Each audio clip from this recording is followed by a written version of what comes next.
Gazing ಅಭ್ಯಾಸ ಮಾಡಬೇಕು. 2 ದೃಷ್ಟಿಗಳನ್ನು ಇಲ್ಲಿ ಫಾಲೋ ಮಾಡಬೇಕಾಗತ್ತೆ. ಮೊದಲನೇದಾಗಿ ನಾಸಾಗ್ರ ದೃಷ್ಟಿ, ಮೂಗಿನ ತುದಿ ಭಾಗವನ್ನು ನೋಡ್ತಾ ಬನ್ನಿ. 30 ರಿಂದ 60 ಸೆಕೆಂಡು ಅಥವಾ ಎಷ್ಟು ಸಾಧ್ಯ ಆಗ್ತದೋ ಅಷ್ಟು. ಹೆಚ್ಚಿನ ಧ್ಯಾನದ ಅಭ್ಯಾಸಗಳಲ್ಲಿ ಈ ದೃಷ್ಟಿ ಬಹು ಉಪಯೋಗಿ ಅಭ್ಯಾಸ.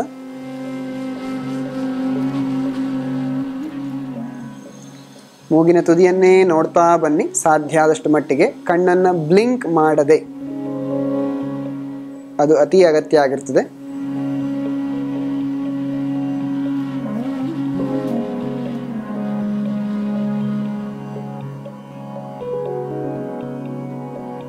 ಕಣ್ಣು ಉರಿ ಬಂದರೆ ಅಥವಾ ಕಣ್ಣಿಗೆ ಸುಸ್ತಾದರೆ ಕೂಡಲೇ ಪಾಮಿಂಗ್ ಅಭ್ಯಾಸ ಮಾಡ್ತಾ ರಿಲ್ಯಾಕ್ಸ್ ಮಾಡಿ. ದಿನ ಈ ಅಭ್ಯಾಸವನ್ನು ಮಾಡ್ತಾ ಮಾಡ್ತಾ ಈ ಫೋಕಸಿಂಗ್ ಅಭ್ಯಾಸ ಅಥವಾ ಗೇಜಿಂಗ್ ಅಭ್ಯಾಸವನ್ನು ಇಂಪ್ರೂವ್ ಮಾಡಿಕೊಳ್ಬೇಕು. ಇನ್ನು ಮುಂದಿನ ಅಭ್ಯಾಸ ಭ್ರೂ ಮಧ್ಯ ದೃಷ್ಟಿ.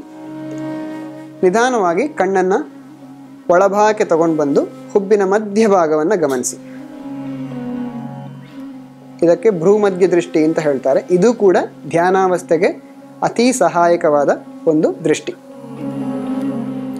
ಆಜ್ಞಾಚಕ್ರವನ್ನು ಆಕ್ಟಿವೇಟ್ ಮಾಡಲು ಹಾಗೆ ಸಹಸ್ರಾರವನ್ನು ಆಕ್ಟಿವೇಟ್ ಮಾಡಲು ಈ ದೃಷ್ಟಿ ಸಹಾಯ ಮಾಡ್ತದೆ.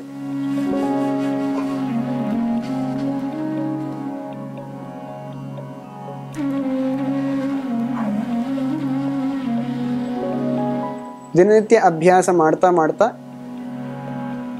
ಗೇಜಿಂಗ್ ಕೆಪಾಸಿಟಿಯನ್ನು ಇಂಪ್ರೂವ್ ಮಾಡ್ತಾ ಬರಬೇಕು. ಈಗ ಪಾಮಿಂಗ್ ಅಭ್ಯಾಸ ಮಾಡ್ತಾ ಕಣ್ಣನ್ನು ರಿಲ್ಯಾಕ್ಸ್ ಮಾಡ್ಕೊಳ್ಳಿ.